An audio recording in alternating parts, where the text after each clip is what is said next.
Welcome back to ClearTask. Today we are going to show you exactly how to recover your FC Mobile guest account. Losing your squad is frustrating, but getting it back is possible. Guest accounts are saved directly to your device rather than the cloud, so the recovery process requires reaching out through the official support channel. Here is exactly what you need to do. First, open the FC Mobile app on your device. Look at the top right corner of your screen and tap the settings gear icon. Scroll down the menu and tap on Customer Service or Help.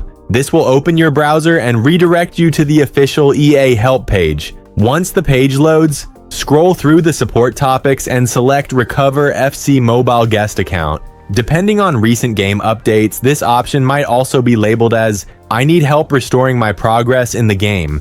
At this point, the website may prompt you to log in to an EA account. Go ahead and sign in. If you do not have one, quickly create it. You need an active EA account so the support team can track your ticket and communicate with you. After logging in, proceed to the recovery prompt and submit your request. Keep in mind the support team will likely ask for your unique user ID or UID. Providing this ID is the fastest way for them to locate your lost guest data and restore your progress. Once your account is successfully recovered, go straight back into your game settings and link it to Google Play, Apple, or Facebook. This permanently backs up your progress, so you never have to deal with this issue again. If this guide helped you get your team back, hit the like button and subscribe to ClearTask for more fast and easy tutorials. Thanks for watching.